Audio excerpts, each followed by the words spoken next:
Welcome to the Jurassic Park-Cast, the Jurassic Park podcast where guests chat with me about Michael Crichton's 1990 novel Jurassic Park, and also Not That Too.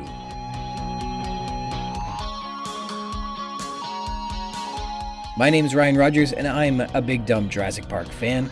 Welcome to episode 36, Nedry, recorded on October 22nd, 2022. Thanks for joining me today. A continued thank you to Christoph Oakes of Snail, S-N-A-L-E. Check out his incredible album on Spotify and Bandcamp. And today's intro is from the song Super Groovy, and our outro is T-shirts. In the corrections today, there are a few instances where Crichton makes an allusion to Alice's Adventures in Wonderland, but I've read that thing twice now, and there really isn't much of a case to say that they're related in any way. I can get into that in another time, but if you go looking to C.S. Lewis for any further insights into Jurassic Park, you'll have to do it with an entirely different perspective than mine, because I didn't find much to get excited about. As well, it's not just millennials that are resorting to only texting instead of answering their damn phones. Let's quit blaming the youngsters for being on their phones too much. There are all sorts of people now who won't listen to a message on their answering machine. It's amazing how voicemail has devolved into a pager. But let's be clear, it's not just kids these days, it's you. But not me. I check my messages. And finally, I had a whole damn thing about how I'm related to just as many people as Genghis Khan is, who's infamously directly related to 1 in every 200 men. My stats are just as good, but I lost all the math on it. My bad. You would have liked it too, and sorry about that. Next time I'll get to my stat about how there are more Americans living on American soil in America than there are Canadians living on Canadian soil in Canada at latitudes north of Toronto. Think about that. In dinosaur news, Dilophosaurus is the largest animal known to have lived on land in North America during the early Jurassic, which is impressive. Collected from the Kayenta Formation in Arizona, new materials make a redescription of Dilophosaurus possible. The authors of A Comprehensive Anatomical and Phylogenetic Evaluation of Dilophosaurus wetherilli, with descriptions of new specimens from the Kayenta Formation of northern Arizona, say that previously undescribed specimens and the holotype specimen support the existence of a single species of crested, large-bodied theropod in the Kayenta Formation. 5 specimens were reviewed in this analysis, and they form a monophyletic clade that supports the monotypy of the genus. Dilophosaurus wetherilli is not recovered as a ceratosaur or a coelophysid, and is instead a non-averostran neotheropod in a grade with other stem averostrans like Cryolophosaurus and Zapeosaurus, which are other crested theropods. Comparative with late Triassic theropods, Dilophosaurs are better developed for, quote, macropredation and an increase in body size in Theropoda across the Triassic-Jurassic boundary. The paper says that Dilophosaurus is a stem averostran theropod rather than a member of the Ceratosauria or Coelophysoidea, and the species wetherilli persisted for a, quote, considerable span of time throughout the deposition of the silty facies of the Kayenta Formation. There are many distinct anatomical features of the skeleton which may be associated with, quote, an increase in body size within the theropod lineage across the Triassic-Jurassic boundary, and the early expression of avian features including a respiratory system whose air sacs influenced vertebral architecture and distinctive cranial ornaments that may have facilitated species recognition, as in many living birds. Dilophosaurus is a pretty popular dinosaur since Jurassic Park came out in 1993, and you've probably heard that the featured creature isn't exactly representative of the fossil record, which is true. The little critter that was about the size of a Dalmatian in the movie is known to have grown to be about 20 feet long, and Crichton describes it as standing 10 feet tall. Dilophosaurids were large bipedal predators spanning up to 7 meters long, or about 23 feet, and they had distinctive head crests, probably used in mating displays or to intimidate rivals. You can picture this crest spanning the length of Dilophosaurus' snout, beginning above its nostrils and curving up and back over the length of the skull to behind the eyes. And it had 2 of these. Hornbills do this, and so do the smooth-billed annibirds, which I've posted photos of on the blog in the show notes to check out. And they are creepy little raven-looking things. Dilophosaurus lives and thrived in the early Jurassic, and as this new paper states, they lasted for a notably long time, indicating their fitness for living in such a world. They're also sort of known for this notch in the front of their upper jaw filled with teeth. I've seen it called a kink or a gap, but you'll find it below the nostrils, and perhaps you'd call it a subnarial gap if you were so inclined. I've heard that this adaptation is hypothesized to be useful in preying upon fish, and you can find similar subnarial gaps in Dimetrodon and Spinosaurus, as well as in crocodiles and gharials today. It's known by holotype UCMP 37302, housed at the University of California Museum of Paleontology, and it was uncovered from the Kayenta Formation in 1942. It's comprised of a nearly complete skeleton. And we'll get back to the Dilophosaurus in this chapter later on. Smiley face emoji. In other news, the remains of a partial basal Neornithischian were recovered from the Cenomanian Willow tank formation of Nevada, including femora, a series of vertebrae, several pedal phalanges, some ossified tendons, and some other unidentified elements. Quote, the size and shape of the femora are consistent with other known basal Neornithischians of both Urodromine and Thescelosaurinae grade animals. The authors went to run this critter through the phylogenetic analysis machine, but, quote, due to the very fragmentary nature of this specimen, parsimonious phylogenetic analysis yields statistically insignificant results. However, the femur has some elements which suggest that this was a Thescelosaurine, as well as a new genus and species of that family, which they named Nevadadromeus schmitti, which becomes the earliest occurrence of the Thescelosaurines in the fossil record of North America, as all other Thescelosaurines are from this continent are dated to the Maastrichtian age, at the very, very end of the dinosaurs. As a Thescelosaurid, what would Nevadadromeus have been like? Well, Thescelosaurids are the animals which have been traditionally called hypsilophodots. They're known to be Cretaceous, small-bodied bipedal animals, and Thescelosaurids have a fused premaxillae and a series of other modifications on the front end of their snout. As well, they lacked serious defensive weapons, and their limb proportions were not particularly well adapted for fast running, although this animal has been named the Nevada runner, Nevadadromeus. Their narrow beaks suggest that they may have been very particular in their diet. So Nevadadromeus may be a strange, unique, early example of a possible Thescelosaurid which, according to its femur, may have been a better runner than its later ancestors found in the Maastrichtian late Cretaceous. All right, with the corrections and dinosaur news out of the way, please let me introduce you to my special guest this episode. So today's terrific guest you will discover is the founder and editor of sportslogos.net and co-author of The Fabric of the Game, the stories behind the NHL's names, logos, and uniforms. Please welcome to the show, Chris Creamer. How you doing, Chris? I'm good, Ryan. How are you doing today? I'm pretty good, thank you. So Chris and I met while I was performing a prank. I was dressed in one of those inflatable Tyrannosaurus costumes and was standing very, very still so that unsuspecting people walking by wouldn't notice me and then would jump out to give them a little scare because TikTok demands unending amounts of content. And so this is a solid premise, except the prank was exclusively performed in Chris's shed in his backyard, and he knocked me out with a baseball bat. So as terms of my community service, I am to welcome him on the show. Sorry about hiding in your shed and jumping out to surprise you as a penance for trespassing. Please take a moment to tell everyone and anyone who will listen about the awesome book you came out with last year. Thanks for having me, Ryan. You're welcome.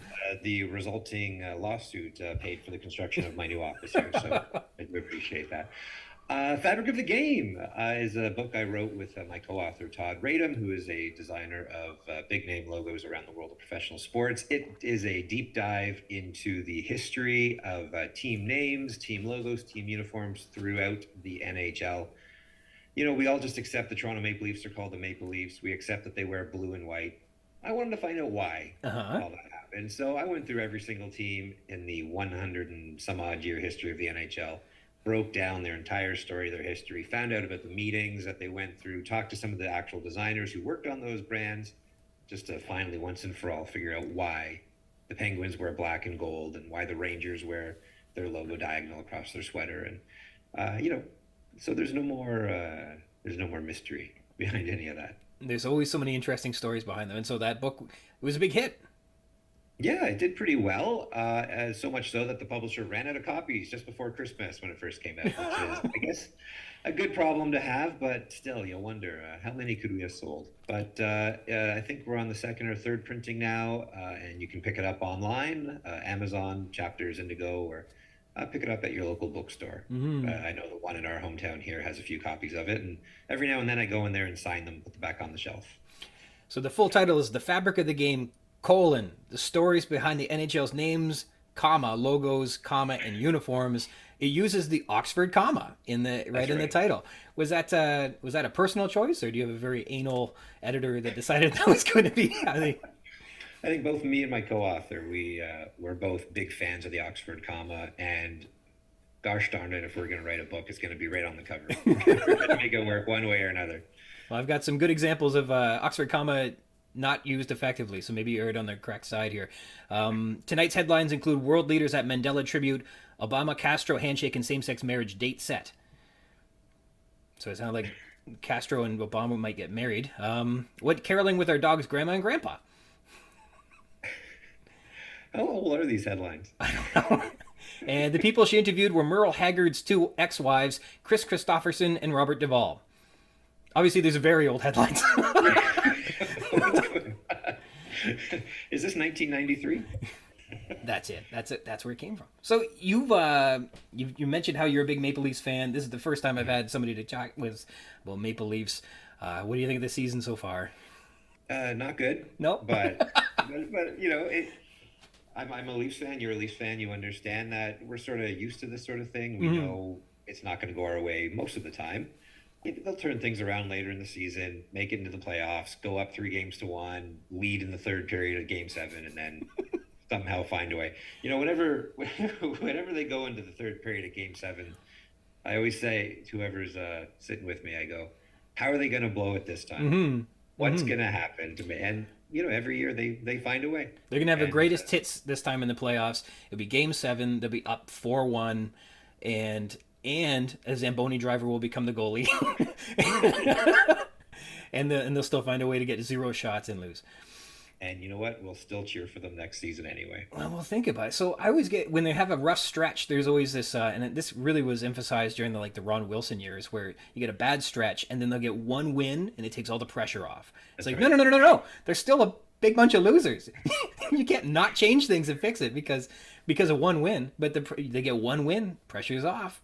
And that's really all we need is just the one win, just to hang our hats on. Yeah, we're such heroin addicts that way.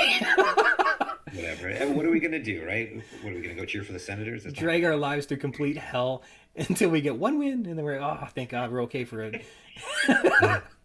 One day we'll win it all, and we won't know what to do. So I asked you to prepare for this by, considering what might be your favorite Maple Leafs game of all time. Well, just from my own personal experience, yeah. I mean, if you're talking the whole history of the Toronto Maple Leafs, you got, not at all. Yeah, no, that's a good one. But for me personally, I'm going to pick two, both of them, just special personal memories, and both involving my dad. Okay. As any person, any child, of course, would have fond memories of their father. 1988, 1989, my dad taking me to a preseason game at Maple Leaf Gardens. We see the Quebec Nordiques. We get nice seats close to the ice. There's almost nobody there, really, because it's like the Harold Ballard years. And at the end of the game, I remember standing up and cheering because the Leafs just won. And we're about to leave. My dad taps me on the shoulder and hands me the hockey puck that he just caught at the end of the game that I completely missed. And I still have that puck in my office on the shelf there. And then 1993, Nikolai Borshevsky scoring against the Red Wings in Game 7 in Detroit. That was the first year where I saw Leaf success, where they weren't just a joke. They actually made the playoffs. They did something in the playoffs. And when I actually sort of felt that passion that Leaf fans feel. And when Borshevsky scored that winning goal, I remember my dad jumping out of the couch and jumping up and down around the living room. The same way Joe Carter did after the Jays won the World Series in '92. And, those are memories that stick with me and very, very fond. And, they probably cemented my lifetime of pain for this hockey team. Well, that's a good one. Those are great choices. Yeah, I haven't made it to a lot of games, but when I do go, I think I saw the ending of Alan McCauley's career rising trajectory. Sheldon Surrey decided to change his head into Jello. That was an interesting game to go to. They usually lose when I go, although I did get to see a Phil Kessel hat trick one time against the Senators, and had really good seats for that. And it's really cool. Hat tricks are really cool when your team gets it and you were there. Really, really cool. And they win. That's a hat trick in itself. You're there, hat trick and a win.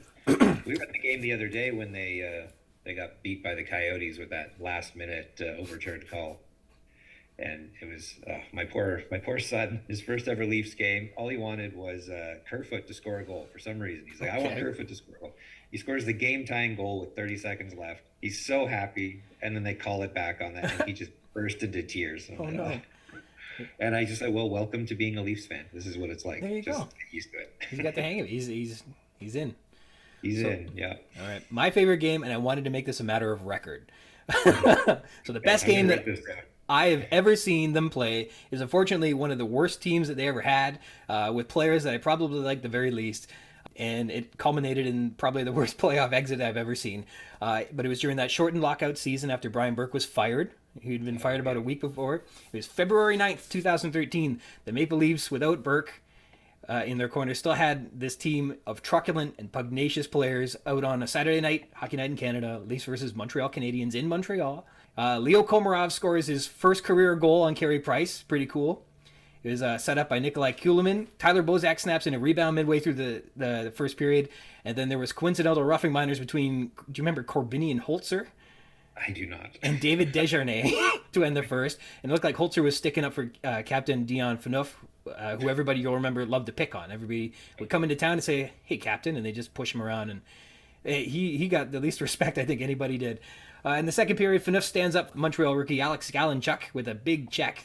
And then there were 9 penalties in the second period, 5 to Montreal, including a diving penalty to Brendan Gallagher, which led to 2 more goals, and 1 on the power play by Iron Man Phil Kessel late in that period too.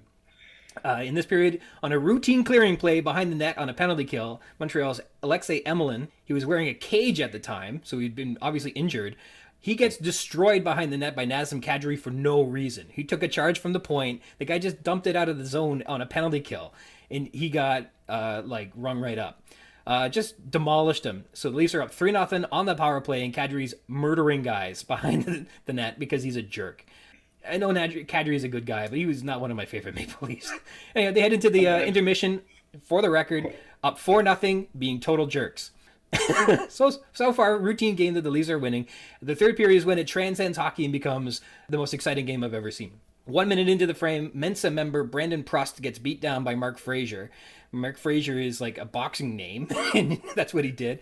Before who's ho of Maple Leafs legends Corbinian Holzer, Colton Orr, and Jay McClement combined to score a 5-0 goal. And then Montreal is thoroughly embarrassed, and so they think they're going to, quote, send a message, because their eternally employable coach, Michel Therrien, has this good idea. So Gallagher dumps Captain Dion Phaneuf on the goalie James Reimer, if you remember all that. And then this rookie, Mike Koska, steps up, and he tells Gallagher in so many words that he didn't like him pushing Phaneuf around. And then Koska pummels Gallagher in the corner behind the Leafs net. And then Gallagher gets the extra penalty for some reason. And then, as I mentioned before, well-noted genius Brandon Prost throws an unseen punch at Miguel Grabowski. And then it turns into like a rugby pile behind in the corner somewhere. And then, do you remember when Grabowski bit Max Pacioretty? I do. That's this game. Oh, there you go. So the Leafs come out of the biting incident and the rugby pile somehow up 5-3 on the power play. And then Phaneuf, puts in that final shot, middle of the ice, straight in front of the net. Hugest slap shot you ever saw. 5-on-3, right past Carey Price. So Price is in net for all 6 goals. Cool. Followed by Colton Orr getting a roughing penalty and a game misconduct for doing a freight train impression, almost literally turning some guy into a human splatter. And then when they decided, hey, you shouldn't do that, Rene Bourque goes up to Colton Orr to negotiate terms, and Orr puts a punch so square on Bourque's button that he flops onto the seat of his pants like a toddler learning to walk. And that's the best play in Toronto by anybody named Bourque or I think. And then this scrum simultaneously turned into a conflict between Fraser McLaren and Josh Georges. And McLaren was laughing through the whole thing. He looked like he was plunging a toilet as he filled in Georges.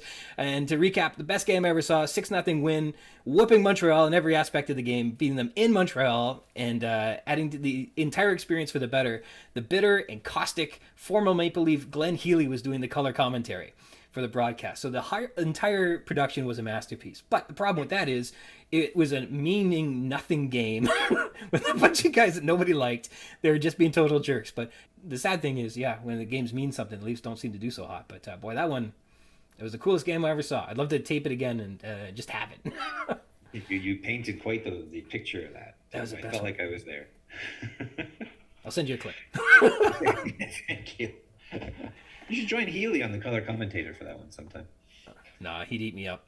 He wouldn't have any time for me. No way. Never heard Healy use the phrase hit him square on the button. No? That was a good one. No, that was good. You've been running this sportslogos.net for like a lifetime, and you got a tremendous amount of content there. How'd you get into the logos? And like the book is one thing, it's just on the NHL, but everything is on the website. Well, it was just something I think I developed a natural interest in. Like I still have some of my school notebooks, grade two, grade three, and I look in them and they're just full of doodles of sports logos in there. My parents used to buy me sports merchandise all the time, and they'd say, "What team do you want?" And I'd say, "I don't care. Just get me any team." Especially if it's one with multiple teams on it, all the better. I remember I had a pair of pajamas that had all the Canadian team logos on it.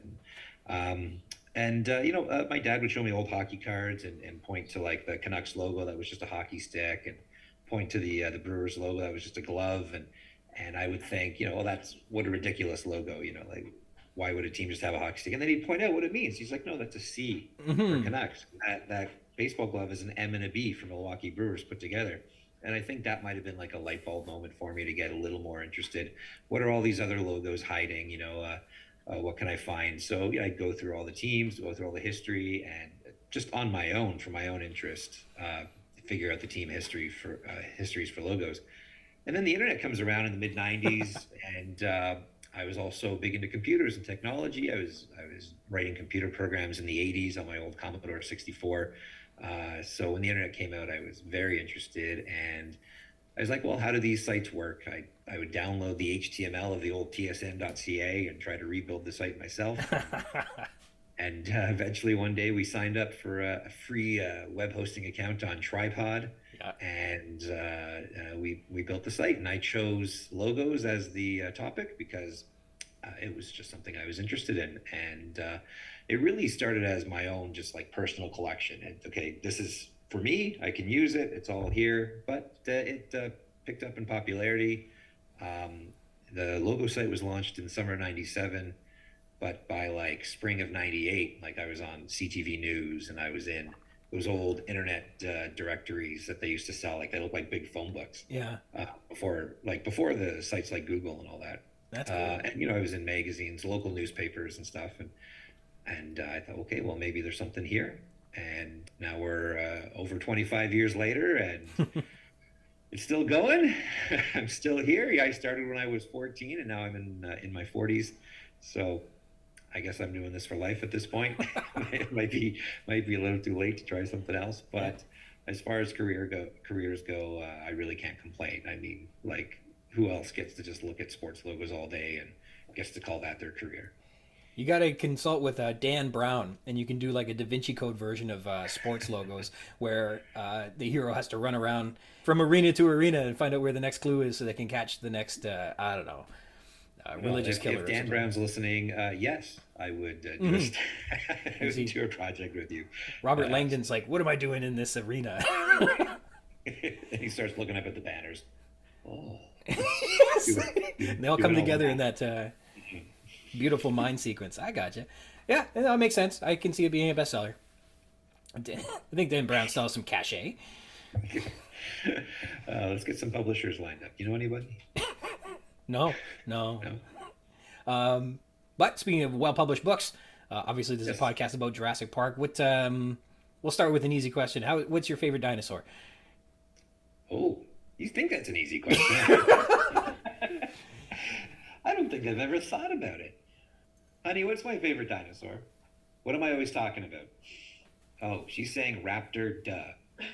There you go. Okay, Raptor. Velociraptor, the long form name of it. But the fictionalized Jurassic Park version of the Raptor, not what we've now learned is like a little like turkey-sized bird with feathers. A little different.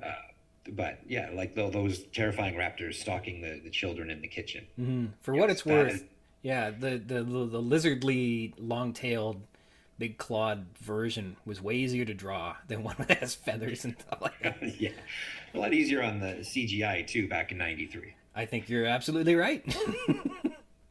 A little bit of a creative license, their artistic license, but for the better. Come on, what's yours? Mine? This isn't just me here. You're on this show too. I can't get enough of Stegosaurus. I think every inch of that thing is the most fascinating dinosaur you ever saw. And omitted from the first movie. Yeah. Well, it was in the book though, thank goodness. Although it didn't do anything in the book. It from the nose to the tip of the tail, every inch of that thing is just the strangest, complicated, big problem you ever saw. So, and they still don't even know. Every inch of it there's some sort of use for every one of those weird. They found like Weird little parts. bones in its neck to protect its jugular, I guess, from getting bit. It's obviously got the spines all up and down its back. It's got Yeah, and the this spikes on the tail. strangest. The back end is so much higher than the front end. It's built like a wheelbarrow for some reason. Yeah, and it's got the spikes at the end, which is named after you. There's nobody that's going to say no to this. You know what the Far Side is? The Gary Larson comic. I do know the Far Side, yes. So that one of the jokes in the Far Side comic is something like, I can't remember the joke exactly, but they named a thagomizer at the end of the tail the thagomizer after what the stegosaur did to the thag in one of the Far Side comics. And so paleontologists have embraced a Far Side comic to name the end of the tail, which is just another part of the mythology of this animal being just the funniest thing.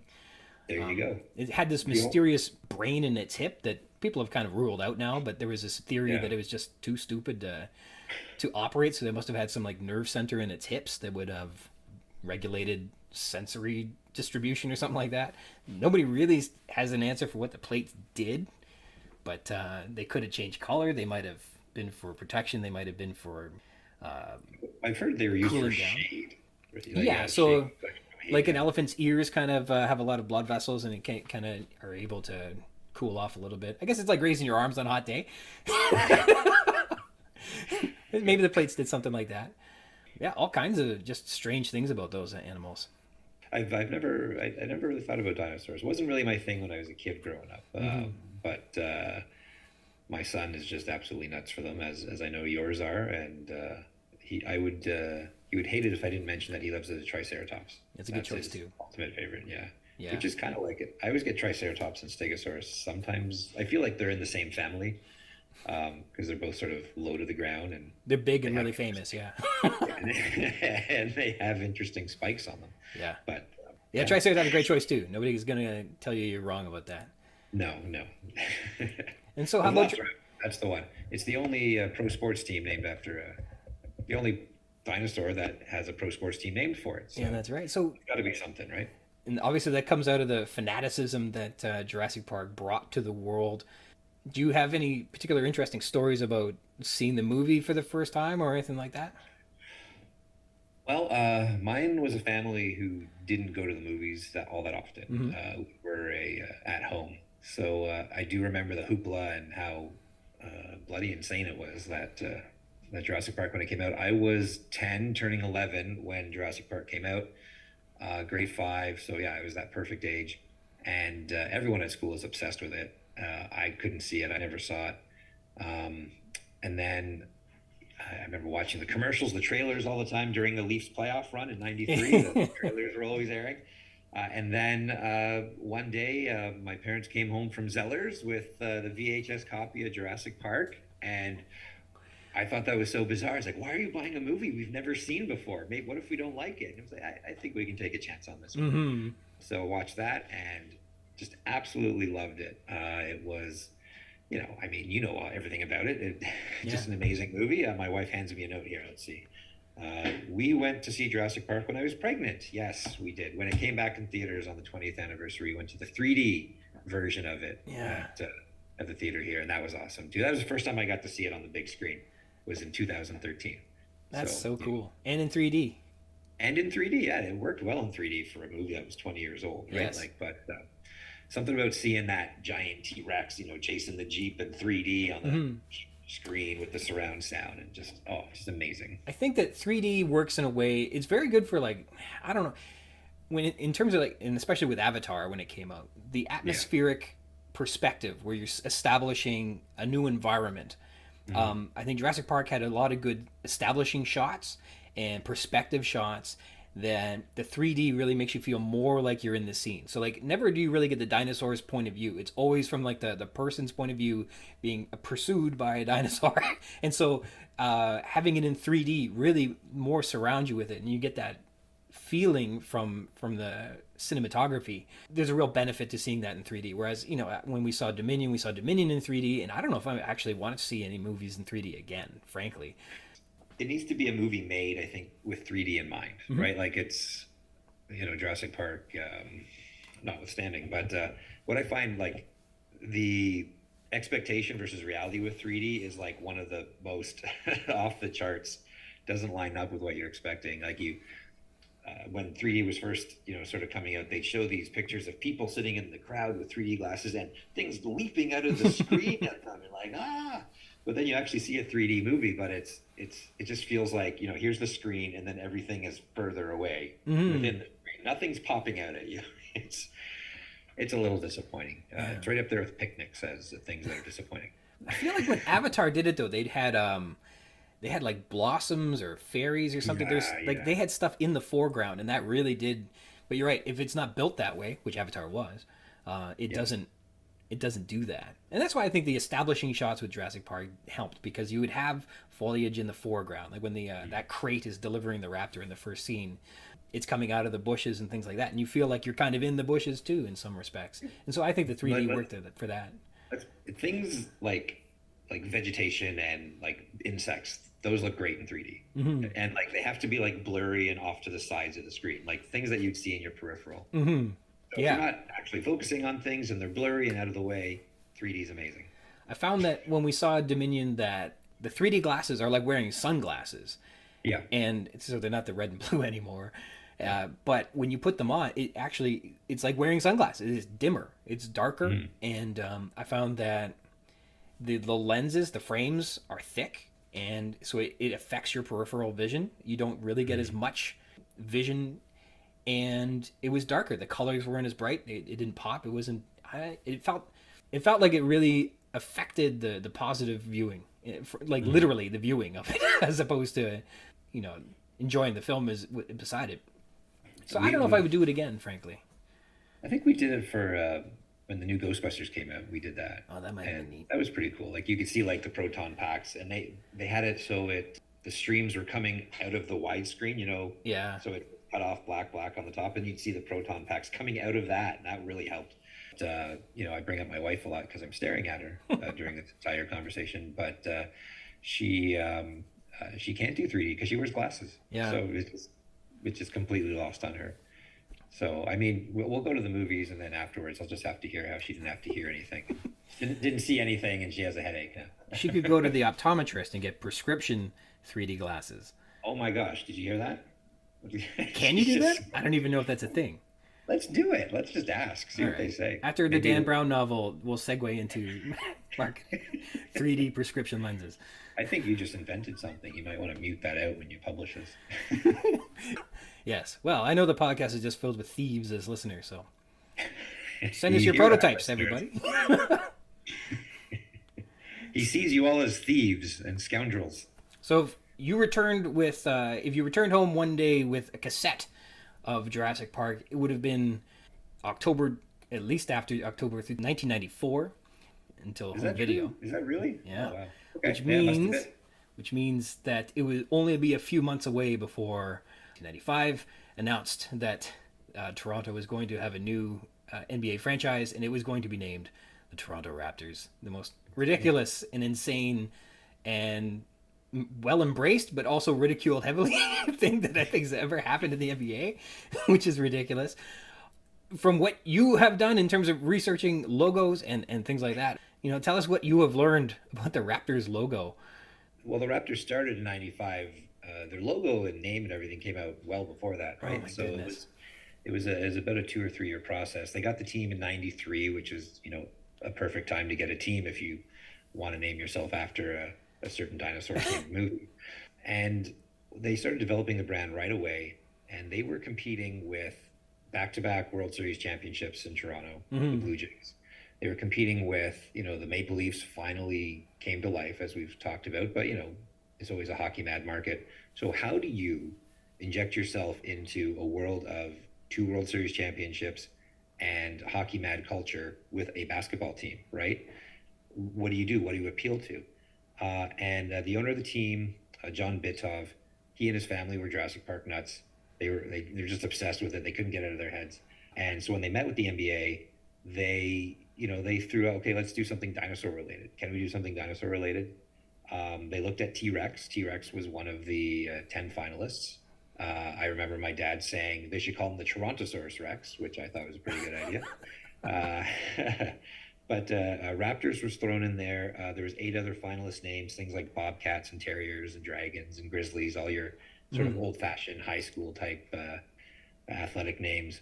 But Raptors sort of stuck out. And I was talking to Tom O'Grady just earlier this week, who was the NBA's creative director back in the 90s, and he worked on this.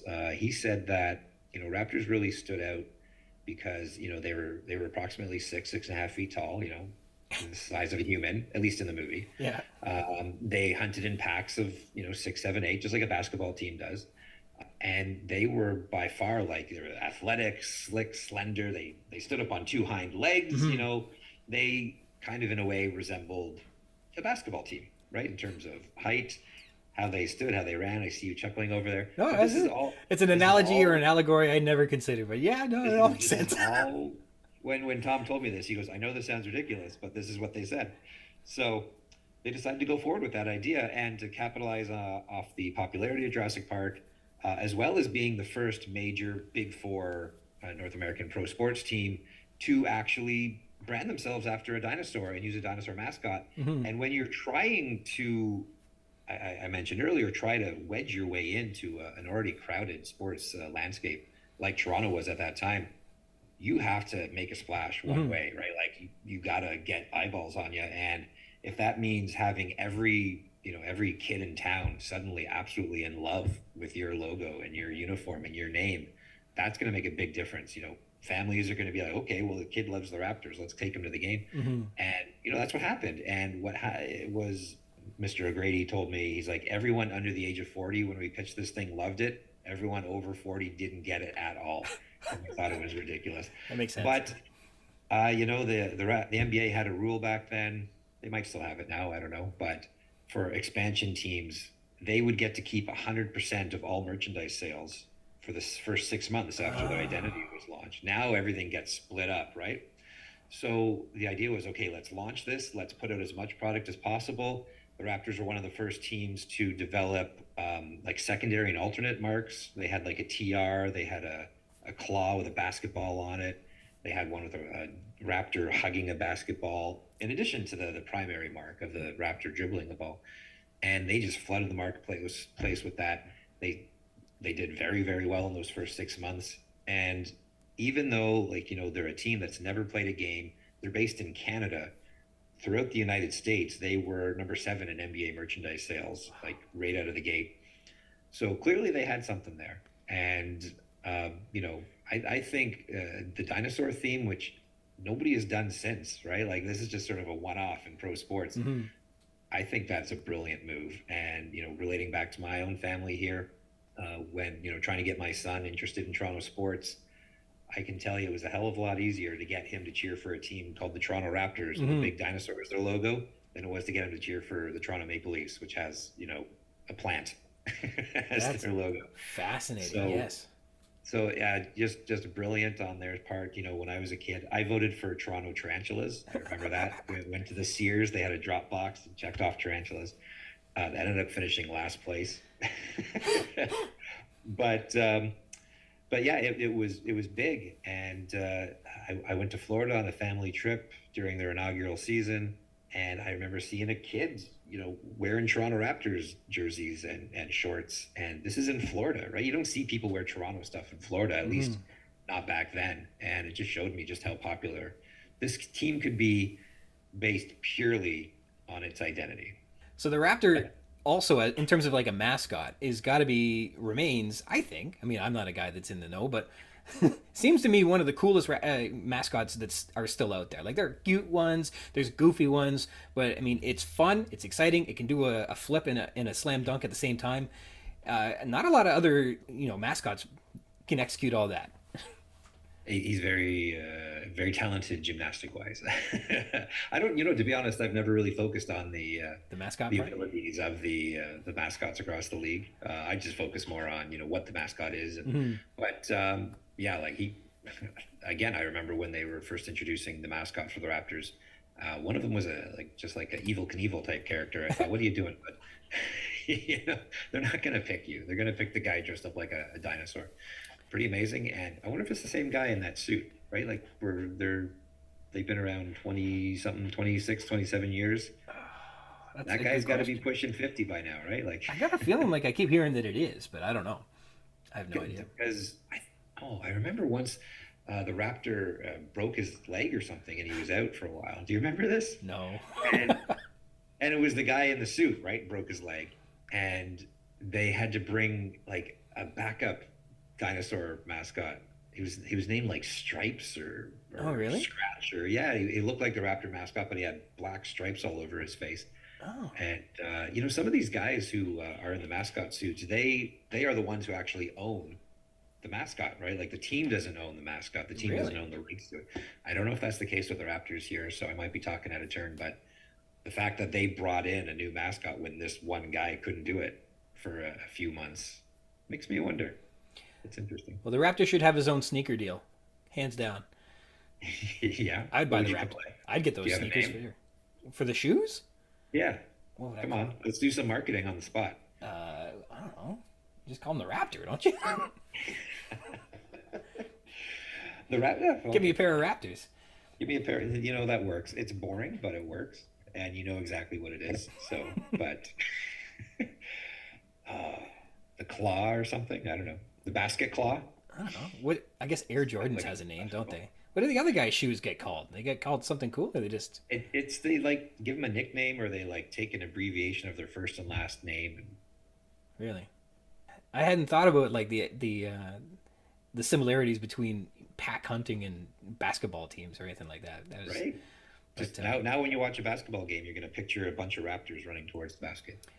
I can still the first jerseys were so kind of gaudy looking too. Like they kind of remind me of that initial Anaheim Ducks Yes. logo meets the initial like Arizona Coyotes logo. Like there's just like this patchwork kind of tacky old Well, look to it. I used to think of the Raptors as like the Mighty Ducks of basketball, right? Hmm. Like named after Sure. a movie, came out around the same time. Something that's like seems to be intentionally goofy to get your attention. Hmm. And I mean, the uniforms were an extension of the brand, right? Like they had to throw as much as possible at this to get as many people interested in this, looking at this. What is this weird thing? Purple, right? Purple as a Yeah. color. That's not a very Toronto sports color, right? Everything's blue and white in Toronto, but now you have this team wearing purple and black and silver. Uh, the original color scheme, they wanted a more earth tone look. It was coppers, bronze, green, black, and they pitched that back to the team. The team said, we are a Canadian team. Let's get a little bit of Canada involved there, but we don't want a big maple leaf. We don't want like flags or anything. Hmm. So that's where the Red Raptor came The from. Red Raptor. This is our little, I mean, Raptors aren't red as far as I can tell. They're not red in the movie, certainly, but that was their way of, a little nod to Canada and saying, Hmm. okay, we have a little bit of Canada red in there, and even though purple sort of lives on as what people remember about the Toronto Raptors, Yeah. They haven't worn purple as a primary color in 15, 16 years. Hmm. And red, they went all in on the red and white. Once the Vancouver Grizzlies moved down to Memphis, they became Canada's team and really embraced this We the North movement, Hmm. and kind of going away from the original idea of let's represent Canada without being too Canadian. Hmm. And now, that's just all they are. There's really, we talk a lot about the Raptors in 1995. We don't talk a lot about the Raptors in 2022 or the team that won the championship in Yeah. 2019, a team that had very little in terms of dinosaur involvement in their branding, right? Aside from the name and the logo, which is now just a basketball with a claw mark Yeah. on it. They've really stripped away a lot of the original dinosaur branding. Even when they won the championship, the day they clinched, when they're celebrating with the trophy, the uniforms don't even say North, don't even say Raptors on them. They say North, right? Hmm. Just with like a big arrow. There's no indication that this team is named the Raptors, that they represent Toronto. I noted at the time, like my basketball team was on the front page of every sports section across North America, Hmm. and it said North. It had a logo for Sun Life in one corner and a Nike logo in the other corner. Hmm. Didn't say Toronto, didn't say Raptors, no Raptors logos anywhere, nothing to really celebrate the fact that we won this. Just a generic cardinal direction. and an advertisement for an insurance company. I wonder if that's more palatable for a league and obviously an audience that is predominantly American. So like when the NBA is making making big news, hey, we got a new champion, congratulations to our NBA team, and they want to put that on the cover of USA Today or something like that. Maybe it's way easier to do that when it doesn't say Canada, Toronto, and things like that. I see what you're saying. So when you have an American market, people might be more interested, like, because they don't really care that Toronto won. They don't care that Canada won the championship. It's just a basketball team won the championship. Yeah. The NBA is very, as far as all the big sports leagues go, the NBA is probably the most focused on making sure that their brand appeals to a global audience. They market to Europe and Asia probably more than any other sports league that I've seen. In terms of traffic to my website, Canada, USA, USA's 1, Canada's 2, but then Philippines is number 3. And that is purely because of coming to check the NBA and coming to check out their logos. And, there's a huge NBA following in Asia, and the NBA tries to embrace that. They have rules about what can be in their logos. At least one logo has to have the full name of the team. At least one logo has to have a basketball incorporated into the design somehow. The Toronto Raptors try to do all of it in one with that one, that's basketball claw with Toronto Raptors wrapped around it. But that is done specifically with the intent of when someone's wearing this logo in Europe or Asia or wherever, they know it's a basketball team. They know it's from the NBA, and they know what the team is. And it's basically, free advertising to advertise not only the sport, but the league and future interest and global interest in the game. Well, it's so interesting. Do you think if it hadn't been the Toronto Raptors, so we know that the Velociraptors were given the name Raptors because it was easier to say, it was kind of cooler. I know that there was it's sort of a matter of record that they opted for that, even though Deinonychus was probably the animal that they were basing the critter off of. Do you think that the Toronto Raptors would have been named anything else had that perfect raptor name not come out of Jurassic Park? Had it been it wasn't Tyrannosaurus, so that didn't cut it. If they'd called him Deinonychus, do you think it would have translated into an NBA franchise afterwards?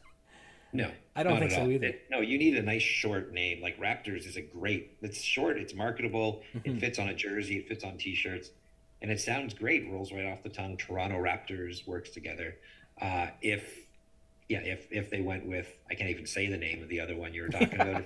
If that's what the name they went with in the movie, we wouldn't be talking about the Toronto Raptors right now. We'd be talking about the Toronto Dragons or the Toronto Bobcats. Dragons was a name the NBA was pushing on every NBA team at the time, right? Like Toronto Dragons, Vancouver Dragons, Charlotte Dragons, and the New Jersey Nets almost changed their name. They came so close to changing their name to the New Jersey Swamp Dragons in 1997. Really?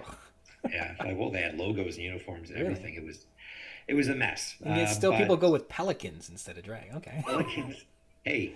Those are scary, right? Fierce. Have you ever been face to face with a pelican? For what it's worth, technically pelicans are dinosaurs, so there you go. I don't know if that's true or not, but I'm just going to believe you because it sounds like it could be. Okay. Watch your dinosaur train, man. Birds are dinosaurs. Dinosaur train. What am I doing in a pterodon nest? You're absolutely right.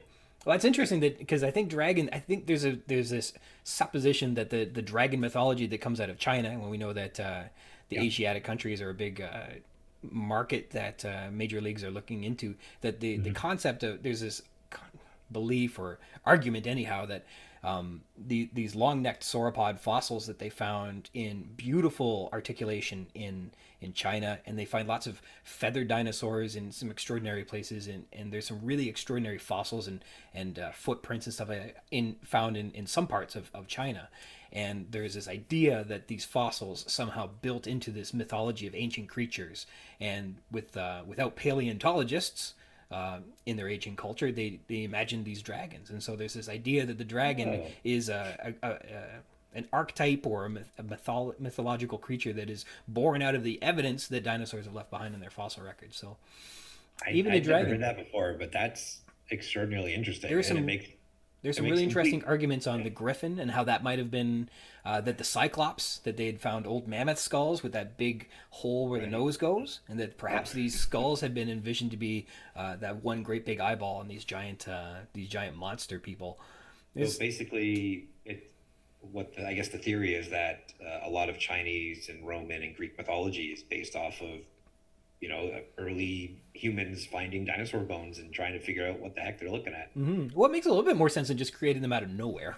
Yeah, it does. But yeah, these ancient cultures and ancient understandings, and that have long legacies of an oral tradition and then a written tradition, that they would have something like that is not crazy at all.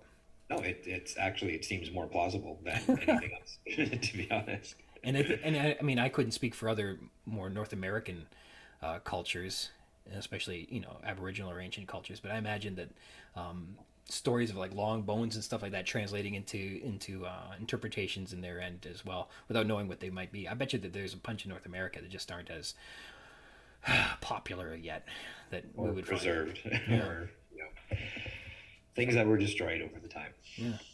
Well, that's super cool. So I had to look in to see, can you think of any other sports teams, major ones, we'll go with major franchises, that have either used fossils? I only found one that was a dinosaur. The Calgary Dinos is the University of Calgary. Right. Where and that I only found about that because famed super Canadian Hayley Wickenheiser, MD, was affiliated with that team, and she, I think, was playing her post-Olympic career, getting her kinesiology degree, and I think she's getting her medical doctorate, playing varsity for the Calgary Dinos. Well, in terms of fossilized, the Nashville Predators. Yeah. Their logo is based off of a fossil that was found in while they were excavating for their hockey arena. Oh, really? They found a saber-toothed tiger, preserved saber-toothed tiger fossil, and it sort of became known in the town. And when it came time to finding a tenant for that arena, they said, "Hey, let's focus on this fossil that we found." I think one of their alternate, they wear it on the shoulder patch maybe about 20 years ago, was the actual fossil design of it. Obviously, not the actual fossil on their patch there, but that's where they got the name of the team from. So it's a bit of an unusual case where they designed and unveiled the logo before they actually had a name for the team. They said, "Okay, here's the logo. Let's pick a name for it."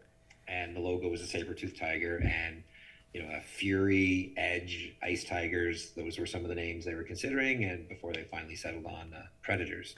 So that's one that's actually named after fossils. There's surprisingly, the Drumheller hockey team is not named after dinosaurs in any way, shape, or form, but they are named dragons. So that's, as we just discussed, dragons are possible dinosaur connection there. There is, or was, I think they're still around, a minor league baseball team in Utah. They're called the Ogden Raptors, who actually predate the Toronto Raptors. Okay. Yeah, and I think they even predate Jurassic Park. So that would be a fun one to look into, how they actually... But, yeah, I mean, that's where they found all the raptor bones in. Well, that was Montana. Or was that Utah? I need to watch Jurassic Park again before I do the Jurassic Park podcast. Well, I think the term raptor refers to birds of prey. And so the Velociraptor would have been named after that term that's used to describe ravens and eagles and hawks and things like that. So that it would predate them is sensible. But it wouldn't necessarily have to do with dinosaurs, I would bet. But it was a dinosaur logo. Is it? Well, then that is incredible. Then that's really... In Utah? Yeah, Utah. I gotta go look up the dates now to make... Okay. Well, Utah's got a terrific fossil record. So that's... that would be... Wow. Well, what's the rules on me doing research while we're talking? Take a time out. I don't mind. And that's my chance for my cat to start yelling. I don't mind. But keep this in the recording. I don't mind. Let's see. Ogden Raptors, independent baseball team in the Pioneer League. Their first season was 1994, so they did come after Jurassic Park. So I take everything back. But that's okay. They would have predated the Toronto Raptors basketball team. Well, they would have more raptor-like animals in Utah than they would ever find in Toronto or Ontario or anything like that. So I think I can confirm that for you. Yeah. I can't. Yeah, I just had 2 episodes ago had a guest from Utah, and I got to go. Oh, you got, yeah, absolutely. Go check that out. The Badlands in Utah there. And speaking of uniform design, the Utah Jazz, they wore a Badland themed uniform a couple years ago. Oh yeah. Yeah, check it out. It's more than just Salt Lake City and Mormons. It's Mm-hmm. they have a Although whole that's a lot of it. That is a lot of it. they have a whole desert there, which is you don't really associate with Utah. But yeah, did you want to talk about the Jurassic Park logo itself from the movie? Yeah, man. What do you got? You looked into that too, did you? I mean, like surface research. I mean, Okay. it was developed off. There's like paleontologists, right, from the early 1900s. Yeah. Do you know his name? That found this animal. Yeah, It would have I been can't remember just. his name. It was described by Barnum Brown, but I think it was. There were sketches of this that he did, and when they were designing the cover for the Michael Crichton novel, they focused on this sketch, and what's Buddy's name? Something. It's a weird name, like Chip Kid or something. I think that's exactly it. Chip Kidd, yes, with two D's. He took this sketch from the 1910s of a T-Rex in a classic pose, and basically just lifted it, put it right on the cover of the Michael Crichton novel. And when it came time to do the movie, they just took Chip's original design, slapped a red circle behind it, put the name of the movie right in front of it in that split style lettering, that prehistoric style lettering. And we talk about merchandising and marketing. A movie that was filmed in the early 90s when merchandising and marketing was just sort of starting to get to the point where it is now. In the movie, they make a joke out of the fact that you can see that Jurassic Park logo on lunchboxes and frisbee, and everything is branded with a logo on it. And now that's just normal life. Back then, that was a bit of a joke. It was showing how ridiculous this place is and how it's just to make money. But that was an early example of actual universal branding right in the movie, fictionalized. The logo reappears in Jurassic World too, right? Yeah, they've adapted it a few times. They always got to put a twist on it for the next one because they got to sell more merchandising. Like when no team can come back with the same jersey, they got to have a new one next season, so you can sell another one. I liked how in the logo, in particular in the one that got into the film, that the lettering and the coloring really captured that African savanna or safari-esque sort of feel. And I think that Jurassic Park, as it's incorporated in the novel, is designed to portray that idea that you're going on safari. So you get into like a car, just like the Land Cruisers in the film kind of portray that it's this mocked up Americanized version of of authenticity, right? It's this kind of will make you think that you're doing this thing, but you're not really, which is like such a Jurassic Park thing. But I liked how the logo and the coloring and the lettering capture that idea really, really well. Whereas I know in the book, they describe the logo having a blue dinosaur on it. And that's all they really say that it is. They have these pith helmets that they put on before they go on the tour. And on the helmet is a logo that says Jurassic Park. It has a blue dinosaur. What kind of dinosaur, not said. That's all you really hear about it. So that's all I can say about what the novel has to say about logos. They chose not to use that in the movie, I guess. Eh? But the idea of merchandising is a big Yes. motivation for the people that are making the park and trying to steal from the park. And so the marketing is a big angle of that. And I think that is translated into the film really strongly. You're right. You do their logos on all of their helmets when they're moving the Raptors around. Logo is on all the stuff in the visitor center. That they had all that merchandising on the shelves and ready to go like months and months and months before the park actually opens. I don't understand, but I mean, it's set up really nice. And it's to show what's the priority, right? This is the most important thing. It's not the security and the safety of our guests. It's not the security and safety of our dinosaurs. It's the profitability and selling, novelty TV trays and yeah. Well, obviously it's about selling like toast and bread at the grocery store. Apparently, hot dog buns had to have Jurassic Park Dominion all over them, or else you were going to get hot dogs that day. It's essentially movies are designed to make money. Yeah. And more so now, in the last 20 years, it goes beyond the movie, right? Like there's tie-ins everywhere. I think maybe Star Wars might have been the first one to really figure out that people are willing to spend money on a movie. But I mean, it does go back further. Like there was branded lunchboxes and stuff in the 50s and 60s of That's popular true. television Well, shows. consider like, well, yeah. The prequel trilogy on Star Wars was definitely like the largest marketing campaign I think it was ever put into place. Hmm. But like, I know that that was made for kids. That was to get a new generation interested in Star Wars. I don't know what the action figures and stuff like that in the 70s were like, or the 80s when that was all coming through. But like when Alien was coming out in the 80s and maybe 90s, and the sequels are coming out, like those weren't kids movies, but there were a No, ton of kids toys. You yeah, can go and get absolutely. all the different aliens, and you could get, I don't know about Predator actually. I remember Alien was marketed really strongly. So the whole like there's definitely that era where it's like, hey, we can, it's the whole same, it's I guess same idea with the franchise with the Yep. NBA.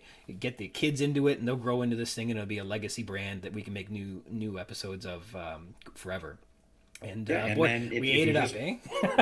well, I mean, I We, still have a Gizmo stuffed animal and from Gremlins back in for the sure, but they 19. didn't make six Gremlins movies sequentially worse than No, the one before. they could have though. Not their marketing didn't let them. I don't know why they did. I would have eaten it up. I'd watch six Gremlins movies, Absolutely each right. Well, progressively worse.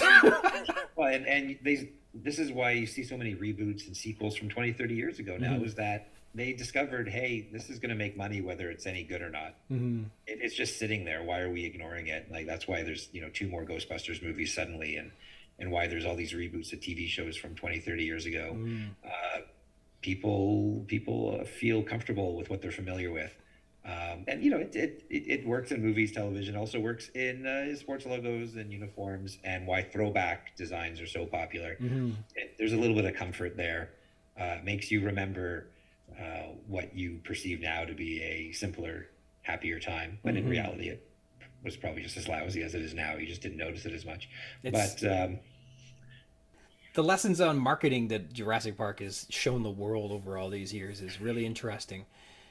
Going back to the novel, the marketing materials weren't allowed to be made yet because it was still such a secret. Nobody was allowed to know about it, oh, and so interesting. the marketing publicist wasn't allowed to do anything, and he was very frustrated with that. He wasn't allowed to. He kept getting relegated to do other things like take mortally wounded, injured workers to clinics instead of working on a pamphlet. That's where the movie is completely opposite, right? Like where you're saying they go into the park and it's not even done yet, but they already have everything laid out, All ready the to go, marketing. with the signage and that I think that's probably more realistic, to be honest, right? Like Yeah, that's yeah. what it would be like if there was a Jurassic Park in real life. And I mentioned that whole idea of throwback culture and all that. The Jurassic World trilogy is that's also a little bit of throwback culture as well. Hmm. And they play that up in the first movie when Buddy in the Crisis Center, I don't know the character's name, but he comes into work wearing a retro Jurassic Park Yeah. T-shirt, and they all think, "Don't you think that's in bad taste?" It's like, it's 25 years, get over it. Yeah, I wonder. There's a perspective on that where Crichton. I don't know how Westworld played out. I don't know that particularly well, but he gets these visions for these interesting theme parks. But the practical application of making as much money as damn possible isn't a big part of the park, which is crazy because that's exactly what you do at the arena. It's what you do at the stadium. It's what you do at the amusement park. It's what you do at the movie theater. It's what you do at the grocery store. It's maximize as much shopping as possible. And I Hmm. think the new Jurassic World, a lot of people have said this, captures the amusement park angle to it. I watched it recently to do an investigation on whether Zara in Jurassic World was anything like Ed Regis in the novel. The conclusion is no, they are not. But I remember watching it again, and there were like is a water park in the background that, unless you were like slowing it down to really take a look, there's like this wild water park that would be a ton of fun. Also on Jurassic World when you're not, I guess, watching dinosaurs that day. So what an Well, interesting. they have the underwater dinosaurs swim with you. Wouldn't that be something? I can't imagine. So yeah, I think the new group of movies really captured that, but it just seems like something that Crichton was missing, that marketing angle, and maybe in the late '80s that wasn't big, you know, Yeah, it was just because starting. Like, because Michael Jordan might have been a big oh yeah, propulsion of that. Like he was dragging. What can you do with marketing? And apparently you could do everything with it if you're Michael Jordan. there was a time when these these teams, these leagues, they discovered that people are willing to buy merchandise for teams that aren't of their own market. Yeah. Right. It used to be impossible back in the early 90s to find another team's merchandise in Toronto, right? It would be you're either buying a Blue Jays thing, a Maple Leafs thing. Yeah. You might find a Montreal Canadiens hat, but if you wanted a certain team's merchandise, you'd have to go to that market and you'd have to buy it. And a guy like Michael Jordan, that's a perfect example. Suddenly, people all around the United States and Canada were Chicago Bulls fans, and that was entirely because of Michael Jordan.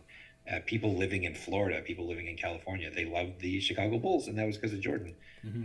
And slowly, they started realizing, hey, the Charlotte Hornets, let's make teal as their primary color.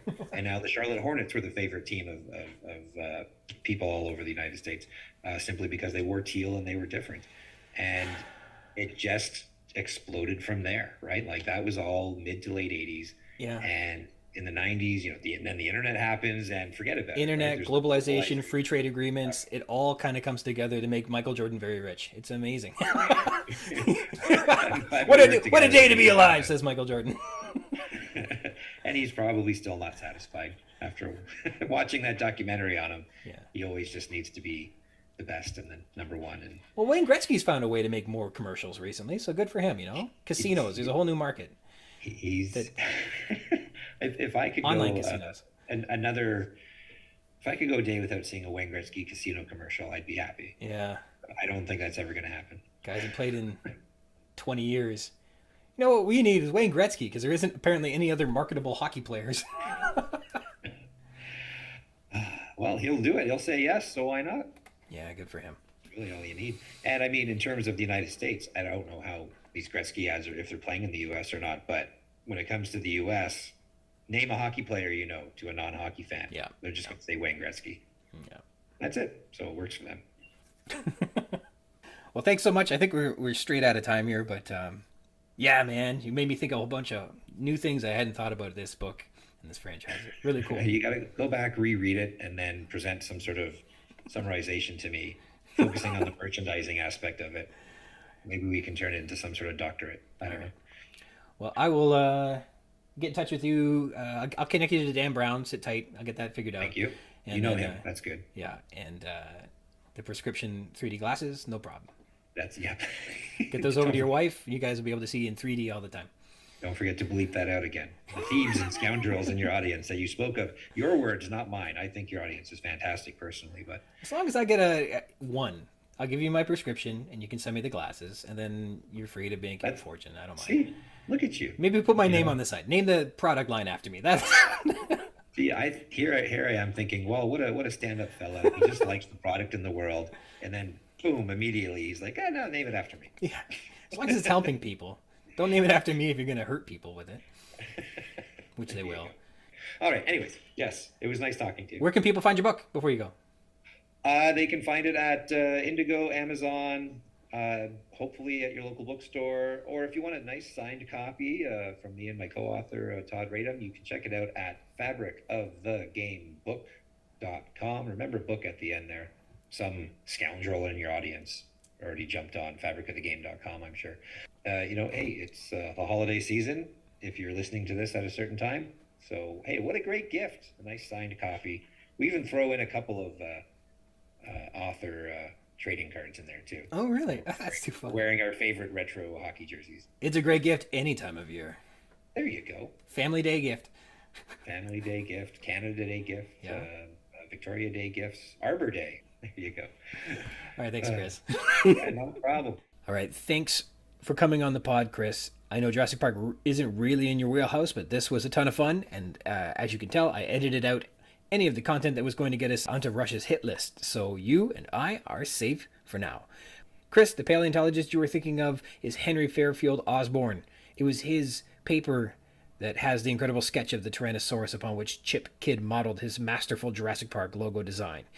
This week's text is Nedry, spanning from pages 193 to 197. In a synopsis, Nedry gets lost in the park looking to meet his man at the east dock and winds up being horrifically, wonderfully, and memorably eaten by a Dilophosaurus.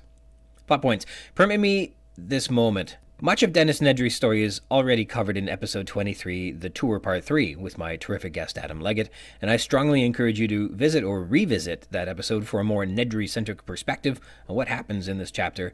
But as for this chapter, we're just going to take it beat by beat and take a big meaty bite out of our favorite saboteur. The character in this chapter is Dennis Nedry.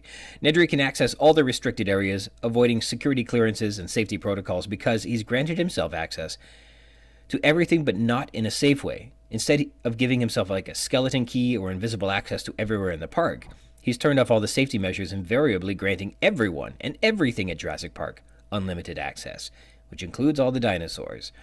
As he passes through the no longer electrified gates, he closes them behind him, still being careful to cover his tracks on page 193, and he drives too fast down the narrow road, attempting to stick to his timetable on 194. Nedry has trouble sticking to his plan, though. It's a good plan, a clever plan, and he worked carefully, refining every detail. He's to drive to the east dock, drop off the embryos, and be back in a few minutes before anyone noticed.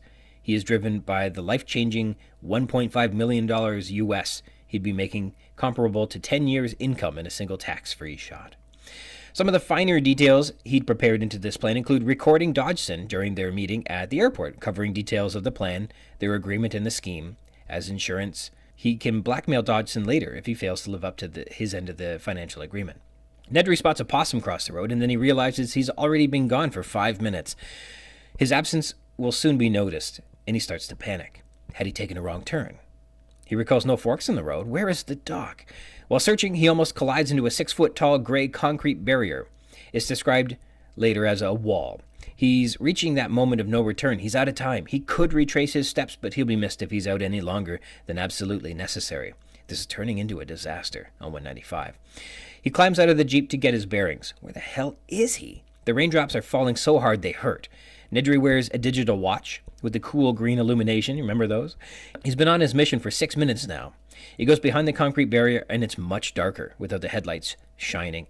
And he hears the gurgling and discovers he's at the Jungle River. But that runs for miles across the island. It doesn't help him understand where on the island he is. He looks at his watch again. 7 minutes gone. So take note, he's walked a full minute into this dense foliage. And he starts talking to himself. "You got a problem, Dennis," he says on 195. He abandons his plan and develops a backup strategy to return to control, restore power, reconnect with Dodgson, and arrange for his delivery at the east dock tomorrow.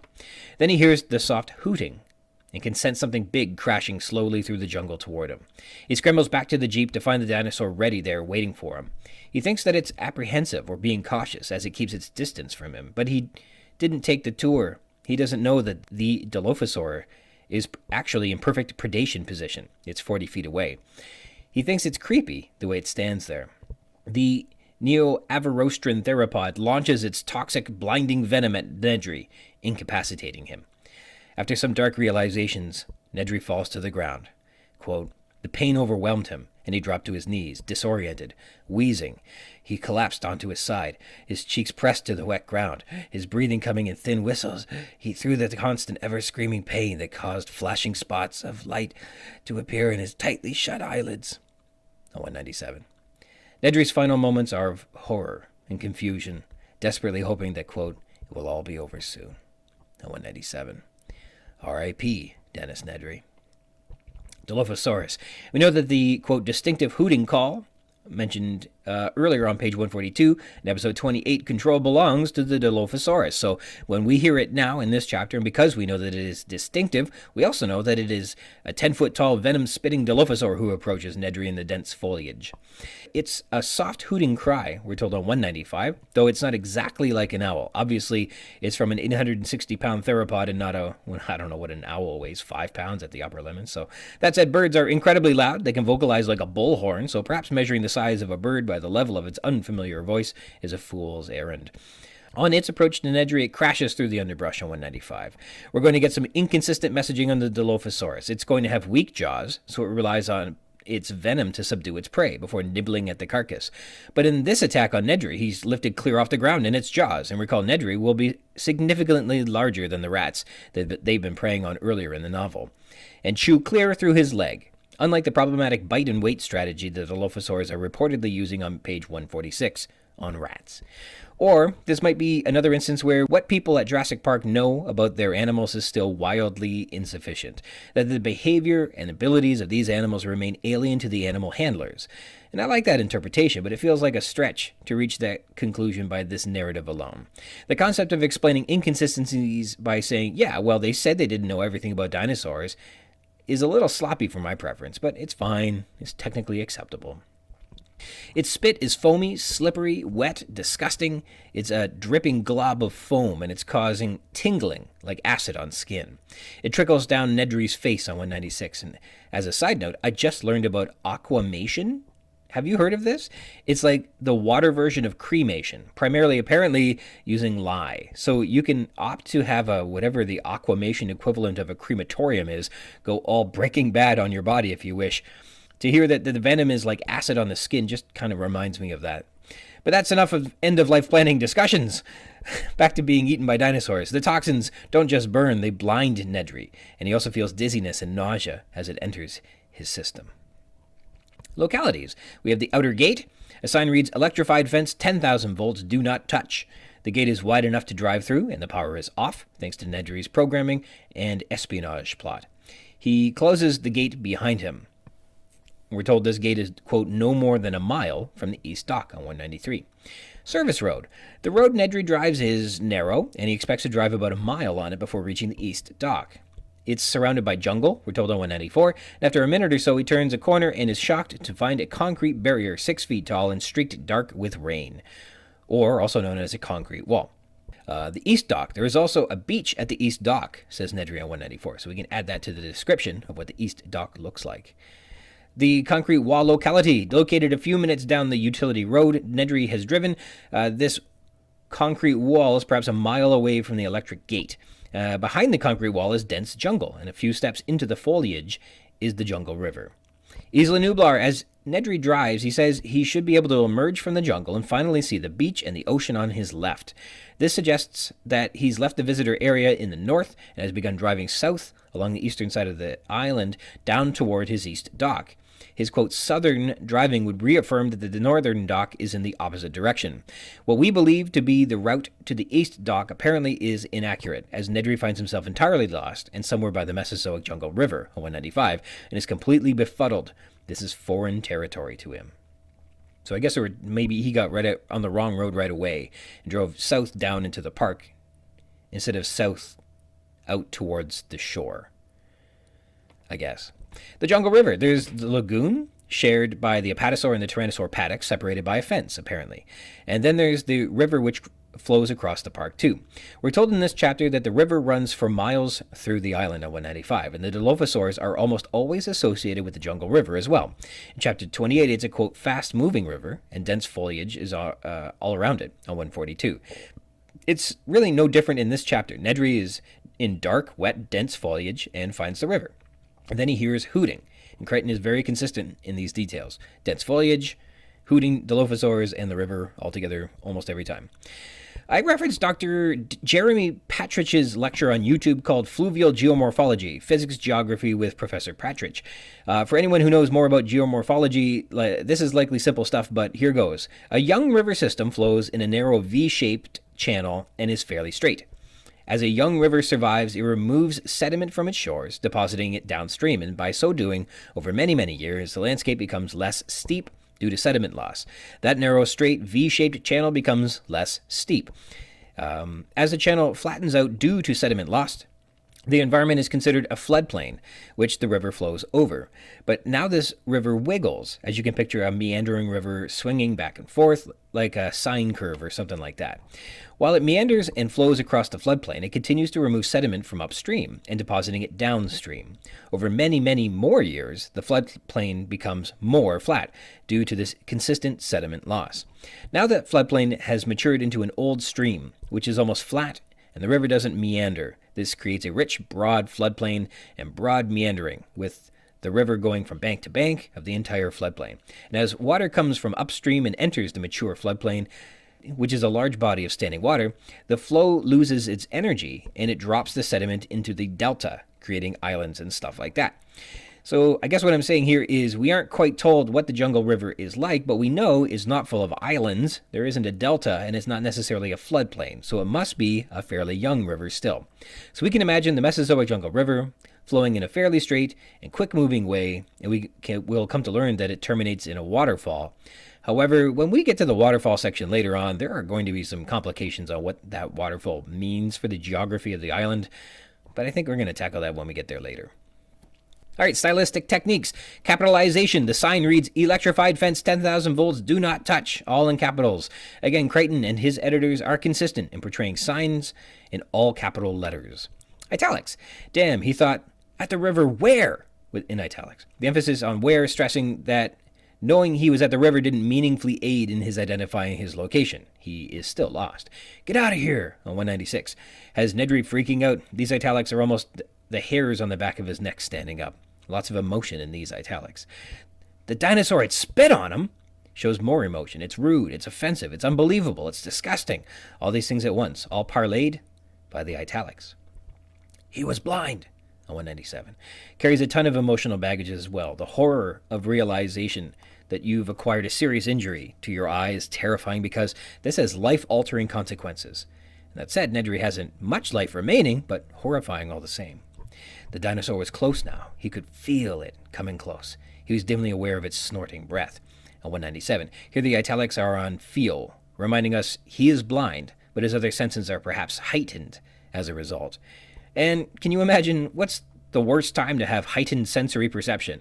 Oh yeah, when you're in screaming pain, being ripped open and eaten alive. That is a fairly inopportune time to gain extra sensitivity.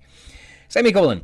Nedry had hardly noticed semicolon. He was worrying about his plan, on page 195. Does well to reconnect two clauses, two ideas, and again keep this narrative moving very quickly. Two sentences and one expression, ramping up the pacing, simulating the experience of excitement. Quote, the computer automatically logged all calls, semicolon. After Nedry got through to Dodgson, he'd have to go back into the computer and erase the record of the call, on 195. Again, Nedry's mind is racing. He's scheming on the fly, and the semicolon maintains that frantic rate. Sometimes I pick up at Crichton for joining two thoughts with a semicolon in a single sentence rather than using multiple short sentences. Well, in this chapter, he instead uses a few short sentences instead of the semicolon, and it comes out sounding like this. Quote, something big, something near, a big dinosaur. Get out of here, on 196. So yeah, maybe let Crichton use the liberal application of a semicolon. They might be better than the alternative short poems that may result if he doesn't use them. Rhetorical questions. Had he taken a wrong turn? Then where was the dock? And these provide some panic in our antagonist. Ellipses. He touched it, the spit, curiously, not comprehending. Ellipses, on 196. This is an ellipses where what's being left unsaid is being left unsaid by the author, not Nedry or any speaker. This ellipsis is meant as a nudge from Crichton to remind you, the reader, if you can recall that the Dilophosaurus spits venom. Remember that? You can comprehend what this spit is. And you're meant to connect those dots over the course of that ellipsis. M dash, quote, he was driving fast, M dash, too fast, M dash, but he had to keep his timetable. And then later on he says, he thought he was going to smash into the barrier, M dash. He knew he was going to smash, M dash, and he spun the wheel frantically, 194 again. In these examples, the M dash serves as a parenthesis, allowing us to read the ideas concurrently, as if he's doubting himself, worrying, while he races to complete his plan. Panic is setting in, and these M dashes are increasing suspense, repeating the language of smash to inculcate the damage about to be done. Not only that, how he answers for his absence, his plan, his money, his freedom, they're all at risk as his Jeep slides on the wet road. Quote, but one thing was for sure, M dash, he couldn't stay out in the park any longer, or his absence would be noticed, on 195. Here the M dash emphasizes the conclusion of Crichton's sentence that his plan has failed. He's got to go to plan B, or something. Cursing. Jesus, it was disgusting, on 196, thinks Nedry about being spit on, and he's right. I'd swear too. Exclamation. The river! Exclamation mark. He was at the jungle river! Exclamation mark. Suggests surprise and disbelief. He's absolutely unsure of his whereabouts now.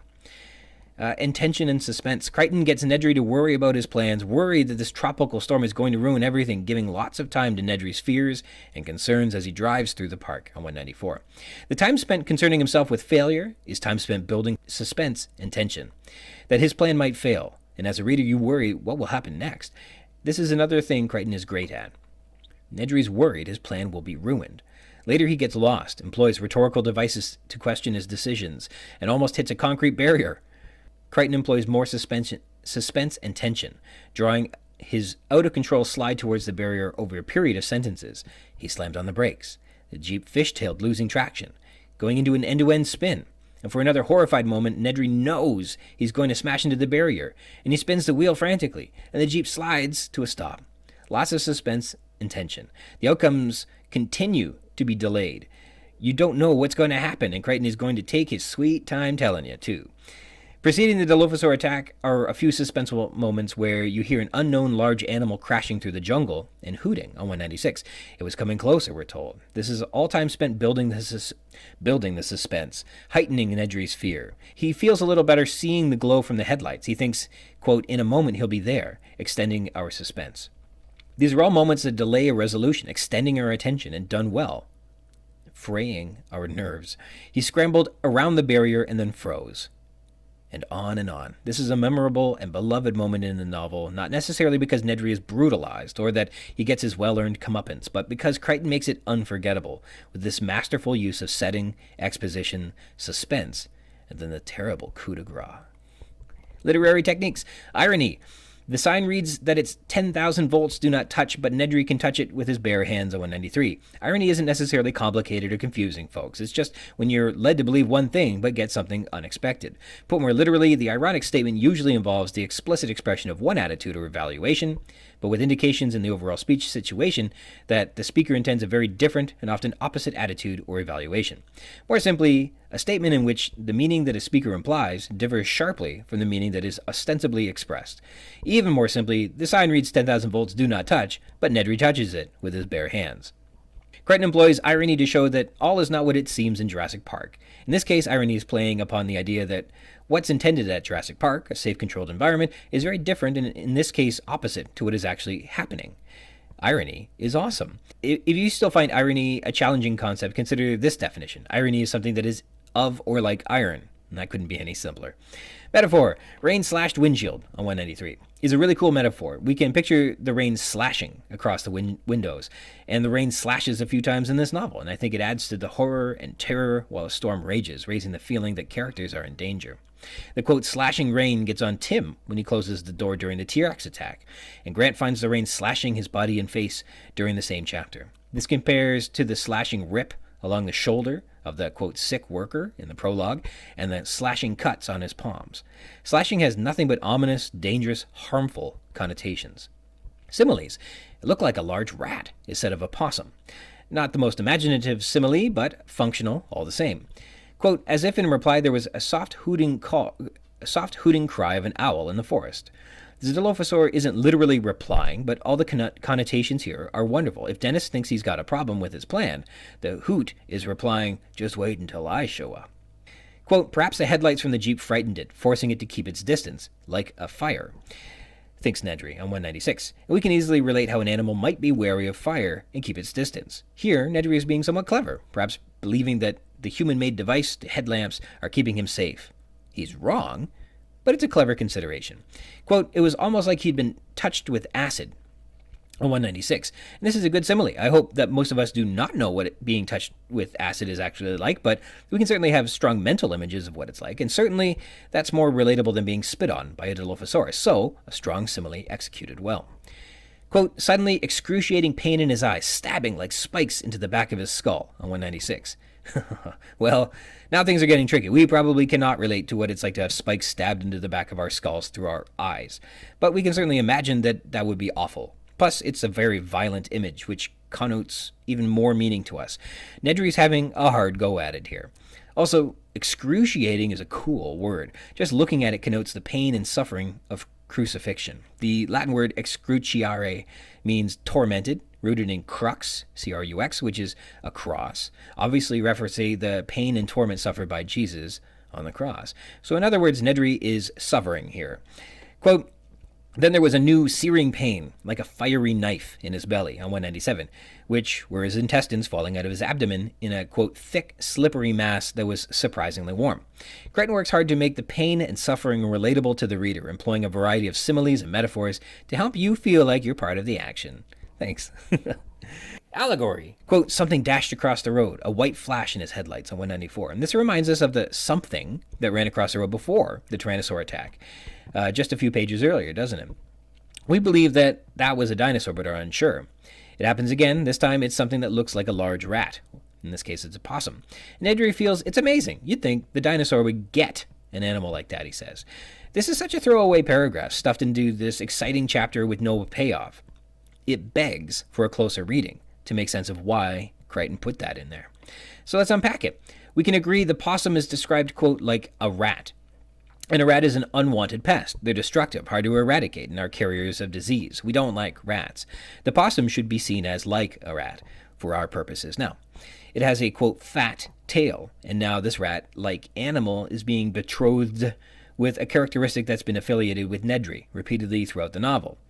He's a, quote, fat college kid on 193, a messy fat man on 100, and he's a fat slob on 201, as well as a sloppy eater. We can see some allegorical connective tissues being made here. Nedry shares similar characteristics with the possum. They both have fatness and are destructive, unwanted vermin. Quote, you'd think the dinosaurs would get an animal like that, is Nedry's next thought. And the next thing we know, the closest character we have to being a, quote, rat, Dennis Nedry, has a dinosaur get him. Here's the best part. The possum survives. Nedry may be seen as less than vermin by this allegory.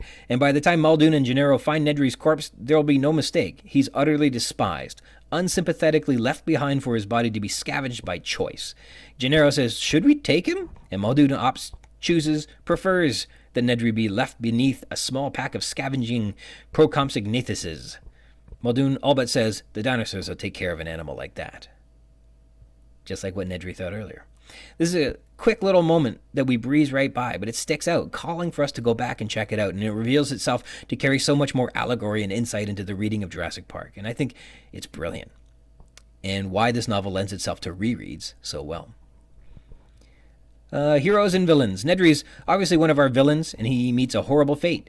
Should others who meet horrible fates also be considered villains? Well, we'll have to see. I think most of the park officials get ripped to pieces, and most of our heroes survive. So I think Malcolm doesn't last long after being medevaced, but Crichton will pick off all the administrators at Jurassic Park who think that they've got things under control one by one. Our heroes will flee for their lives, and a couple will face the challenge head-on in Gennaro and Muldoon and give the island a hell of a fight. So let's talk a bit about Nedry's plan. Nedry can access all the restricted areas, avoiding security clearances and safety protocols because he's granted himself access to everything. But by turning off all the security systems, he's also allowed basically everyone and everything unlimited access to. A more clever move would be to clone someone else's access credentials or to make a skeleton key that offers access throughout the park. But rather than granting access, he instead denies restrictions. I mean, this is good for us because this means it grants the dinosaurs access to everything equally as much as it grants Nedry access.